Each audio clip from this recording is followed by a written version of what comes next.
The thunder of arrival. Deep in the uncharted regions of the Andromeda Galaxy, the UES Thunderchild emerged from hyperspace like a titan awakening from slumber. Captain Maya Patel stood on the bridge, her dark eyes fixed on the holographic display showing their destination, the Nexus Hub, humanity's most ambitious deep space research station. The massive vessel, stretching 4 kilometers from bow to stern, represented everything humanity had learned about surviving the harsh realities of space. The Thunderchild wasn't just a warship, it was a testament to human persistence. Its hull, nearly 30 meters thick in places, contained layer upon layer of advanced armor composites. Point defense turrets dotted its surface like thorns on a rose, each capable of tracking and destroying threats smaller than a grain of sand. The ship's power core, a revolutionary quantum fusion reactor, generated enough energy to power a small continent. The alien observation posts scattered throughout the system noticed the Thunderchild's arrival immediately.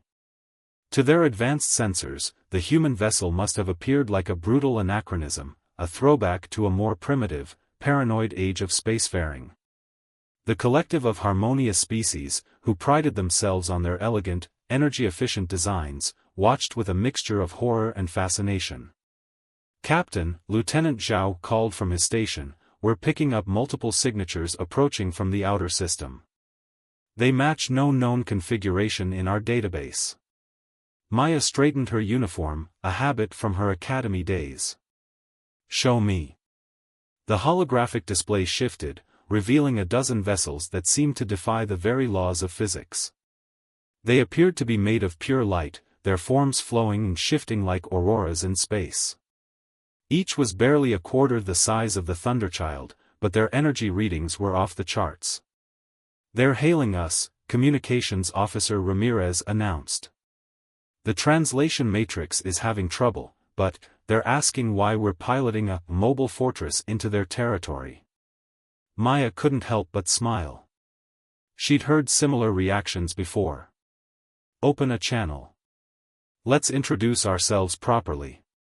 Before she could speak, the alien vessels suddenly scattered information. Their energy signatures spiked in what the Thunderchild's combat AI identified as defensive patterns. Warning signals flashed across multiple stations. "They're broadcasting on all frequencies," Ramirez reported, his voice tense. They're warning their homeworld about us. They're calling us the Harbingers of Steel and classifying us as a potential extinction-level threat." Maya sighed. This wasn't the first time humanity's approach to shipbuilding had caused a diplomatic incident. Their hard-learned lessons about space survival often appeared aggressive to species that had evolved different solutions. "Send them our FirstContact package," she ordered. "But add something special. Show them the Galileo incident of 2157, the Titan colony collapse, the Mars radiation crisis. Let them understand why we build the way we do." As the data streamed out, the alien vessels held their position. Minutes passed in tense silence before a response came through. "Captain," Ramirez called, "they're responding. Text only. They're asking if we truly face such dangers in our region of space." Maya stepped forward, her voice clear and steady. "Tell them the truth. Tell them that humanity doesn't build fortresses because we seek war. We build them because we've learned the cost of underestimating the void. Space is the greatest adversary we've ever faced, and every ship we build carries the lessons written in the blood of those who came before." The response came faster this time. The alien vessels began to move closer, their luminescent forms creating patterns that the ship's AI interpreted as signs of curiosity rather than aggression. "They want to know more," Ramirez translated. "They say they've never encountered a species that treated space itself as the primary enemy." Maya nodded, knowing that this moment could change everything. "Tell them we're willing to share our knowledge, and eager to learn from them as well. Perhaps together, we can build something greater than either of us could achieve alone." As the Thunderchild held position, its massive form a stark contrast to the elegant alien vessels surrounding it, Maya realized they were witnessing the beginning of something extraordinary. Two vastly different approaches to surviving the cosmos were about to merge, and the galaxy would never be the same. The price of knowledge. The conference chamber aboard the Thunderchild had been specially modified for this historic meeting. Captain Maya Patel watched as the environmental systems generated a soft, violet-tinted atmosphere that the alien representatives required. Chief Engineer Marcus Chen had worked through 3 sleep cycles to ensure the room could safely accommodate both species. The alien delegation arrived in what looked like liquid starlight. 3 representatives of the collective of harmonious species emerged from their transport vessel, their forms seeming to flow rather than walk. Their environmental suits, if that's what they were, rippled with patterns that the ship's AI struggled to classify as either technology or biology. First Speaker Helith, their leader, moved forward with a grace that made Maya acutely aware of her own solid, human movements. The translator matrices hummed as the alien began to communicate. Your vessel, Helith's translated voice echoed with a musical quality, contains enough defensive capability to withstand a stellar nova. Yet you classify it as a research and exploration ship.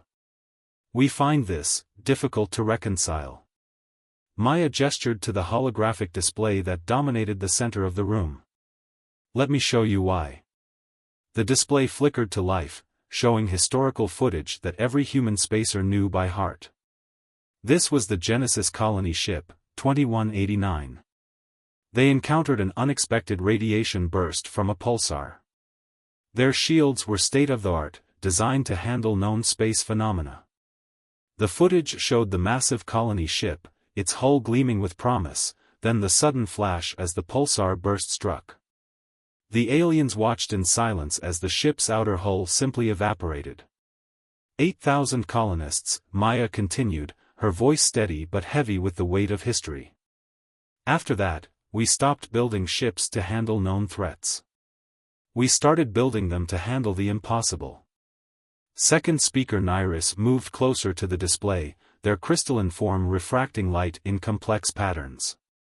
Yet our species has traversed these same stars for millennia without requiring such extensive defenses. Perhaps your approach is unnecessarily cautious? Chief Engineer Chen stepped forward, his weathered face reflecting decades of space service. With respect, we've analyzed your ship designs. They're incredible. Your mastery of quantum fields and energy manipulation far exceeds ours.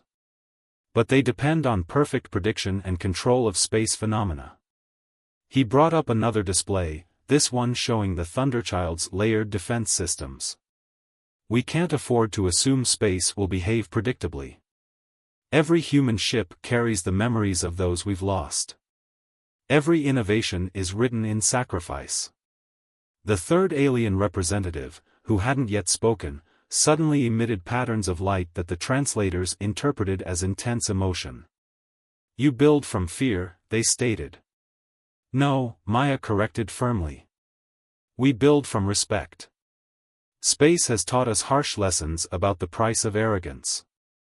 Every ship we build carries redundancies for its redundancies because we refuse to lose more lives to the void. The aliens conferred among themselves, their bodies shifting in complicated patterns. When they turned back, First Speaker Helith approached the display showing the Thunderchild systems. Perhaps, they said slowly, we have both something to learn and something to teach. Your species' dedication to survival is admirable.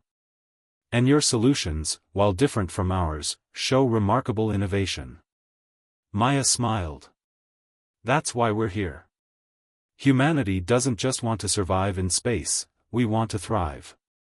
And we believe that goal is better achieved together than alone. As if to emphasize her point, the ship's sensors detected a minor gravitational anomaly approaching the system. Within seconds, the Thunderchild's defensive systems automatically adjusted, its massive shield generators humming to life. The alien representatives watched in fascination as the human vessel responded to a threat their own sensors hadn't even detected yet. Your ship, First Speaker Helith observed, treats space itself as an intelligent adversary. Because that's exactly what it is, Maya responded. Space is the greatest teacher humanity has ever had. And its lessons are always written in starlight and shadow. Trial by fire. The gravitational anomaly that the Thunderchild detected turned out to be just the beginning. As the human and alien delegates continued their discussions, the ship's sensors registered a cascade of disturbances rippling through nearby space. Multiple spatial fractures detected, Lieutenant Zhao announced, his fingers dancing across the holographic controls. They're forming faster than our predictive algorithms can track. The alien representative's luminescent forms pulsed with what the translation matrix identified as alarm. This shouldn't be possible, first speaker Helith declared. Our models show no indication of spatial instability in this sector. Maya watched as the tactical display filled with angry red markers. The anomalies were forming a net around both the Thunderchild and the alien vessels. Sometimes space doesn't read the manual, she said grimly.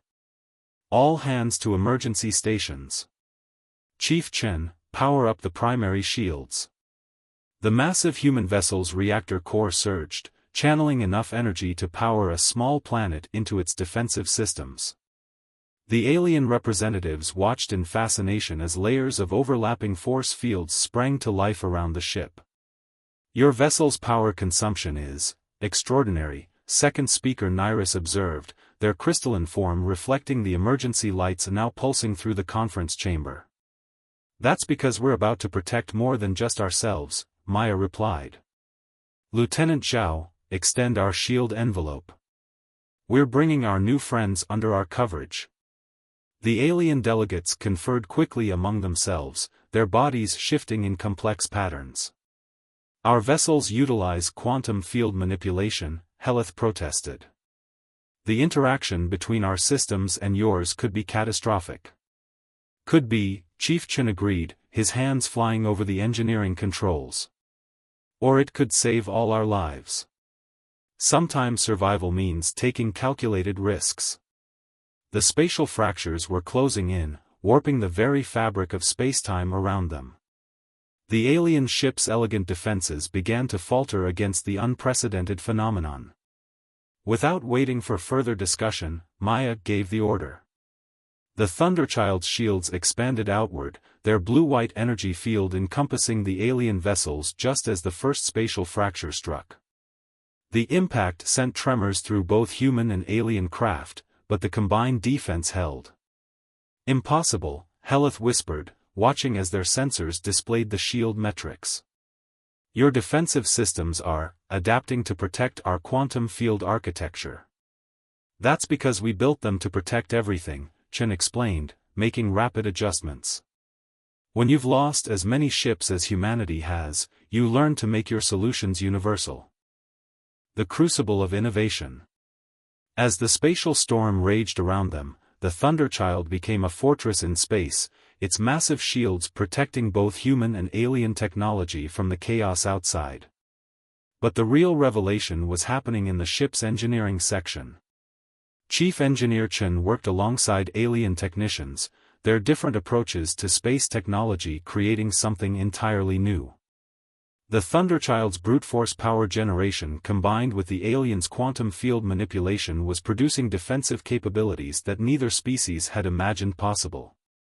Your power core, one of the alien engineers observed, their form shifting with what seemed to be excitement, it's not just generating energy. It's anticipating needs before they arise. Chen nodded, making another adjustment to the reactor settings. Human ships learn from experience. Every challenge we survive gets added to the database. Right now, she's drawing from centuries of hard-won knowledge about spatial anomalies. The alien engineers' crystalline forms pulsed with new patterns as they processed this information. Their own ships relied on perfect prediction and control, but here was a system designed to adapt and overcome the unknown. Maya watched from the bridge as the combined fleet weathered the storm. The Thunderchild's massive bulk served as an anchor for the more delicate alien vessels, while their quantum field technology helped disperse the spatial fractures before they could fully form. "We're registering a 300% increase in shield efficiency," Zhao reported, his voice filled with wonder. "The alien quantum fields are actually amplifying our defensive capabilities." First speaker Helith, who had remained on the bridge to observe, moved closer to the tactical display. "And our vessels are drawing stability from your ship's mass and power.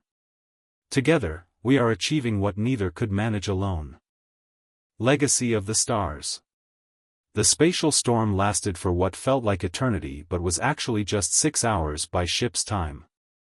When it finally subsided, both human and alien vessels emerged not just unscathed, but fundamentally transformed by the experience.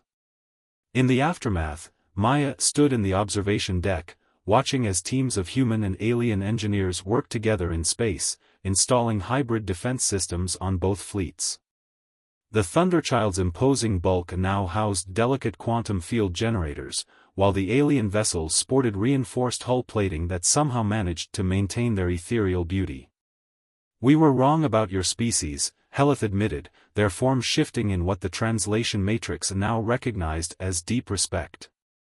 "We saw your massive ships and powerful weapons as signs of aggression. We didn't understand they were monuments to survival." Maya nodded, watching as another piece of hybrid technology was carefully installed. "And we can learn from your elegance and efficiency. Perhaps the best way to face the challenges of space isn't to overpower them or to predict them perfectly, but to combine both approaches." The alien representative moved closer to the observation window, their crystalline form refracting starlight in complex patterns. "Your people have a saying we discovered in your cultural database: necessity is the mother of invention." "Yes," Maya smiled. "Though in space, survival is the mother of innovation."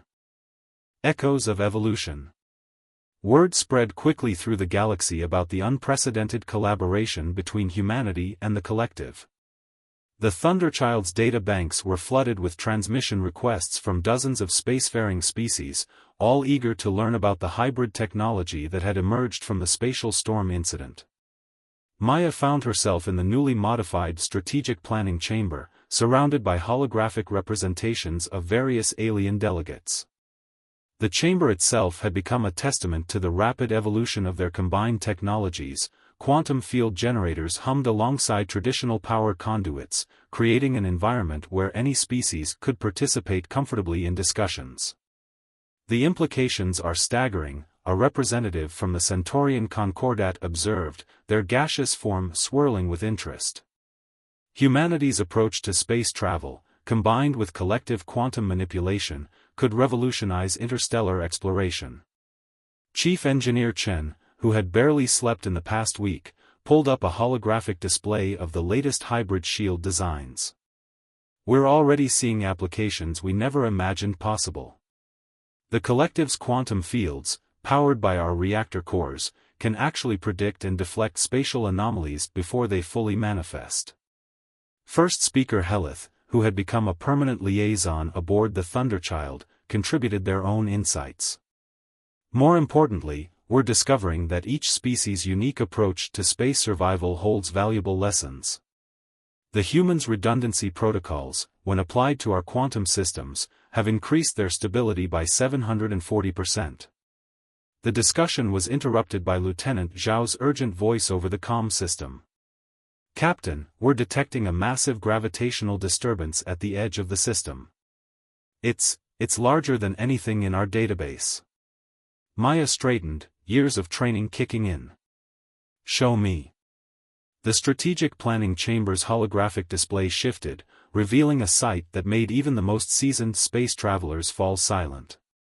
A massive tear in spacetime was forming, its edges crackling with energy that defied conventional physics. "Traditional shields at full power," Zhao reported crisply. "Quantum field generators online and responding." "But, Captain, this is beyond anything we've encountered." Maya watched as the tear grew, its dark maw threatening to swallow everything in its path. The alien representative's various forms displayed signs of alarm, crystalline structures dimming, gaseous bodies contracting, energy patterns fluctuating. "This," First speaker Helith observed with what the translators interpreted as grim fascination, is why your species builds such formidable vessels. Partly, Maya replied, her mind already racing through options. But it's also why we believe in working together.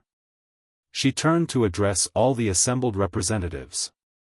What we're seeing is unprecedented, but so is this gathering. We have the combined knowledge of multiple spacefaring civilizations in this room. I suggest we put it to use. Chen's fingers flew across his engineering console. The hybrid shields are holding, but we're seeing power fluctuations in the quantum matrix. We need something new, something that combines all our approaches to space survival. The chamber erupted in a flurry of suggestions and theories, each species contributing their unique perspective on spacetime manipulation. The Centaurians' understanding of gravitational fields, the collective's quantum expertise, and humanity's brute force engineering began to merge into something entirely new. As they worked, Maya couldn't help but smile despite the danger. This, she realized, was exactly what humanity had been working toward all along. Not just survival, but the kind of innovation that only comes when different viewpoints collide and combine in the face of an impossible challenge.